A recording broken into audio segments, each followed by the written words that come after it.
చూసారా ప్లస్ల ముగ్గు. ప్లస్లతో కూడా మనం ముగ్గు వేయచ్చు. ఇది ధనుర్మాసంలో స్పెషల్ అనమాట. స్పెషల్గా ధనుర్మాసంలో వేస్తారు ప్లస్ల ముగ్గు. మైనస్ ముగ్గు కూడా ఉంటుంది, మైనస్లతో కూడా ముగ్గు వేస్తారు. చూసారా ఎలా కలుపుతున్నారో. ప్లస్ ఇంకా ప్లస్ ఈక్వల్గా వేసుకోవాలి. సేమ్ ఇలా చక్కగా ఇలా తీసుకొని వచ్చి ఇలా కలపడమే. దీనికి ఇలా వస్తుంది, దీనికి ఇలా వస్తుంది.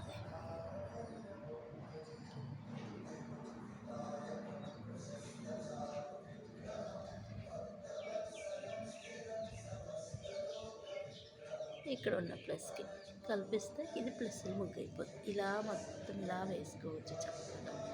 ఎంత కావాలంటే అంత వాటర్ని ఎంత ఎక్స్టెండ్ చేసుకోవచ్చు మనకు కావాల్సినంత. నేనైతే వాకెట్లో అంతా పెట్టేస్తుంటాను. చూడండి ప్లస్ల ముగ్గు.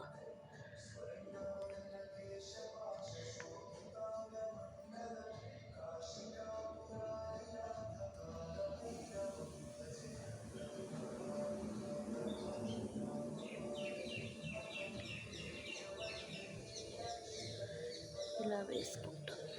ఎండ్ చేసేటప్పుడు ఇక్కడ ఇలా ఉంటుంది.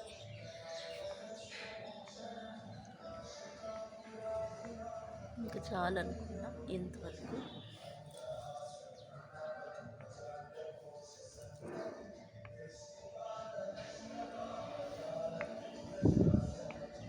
ఇది సంక్రాంతి సంప్రదాయ ముగ్గులు. ఇవి ఒక్కొక్క ప్రాంతంలో ఒక్కొక్కలా ఉంటాయి.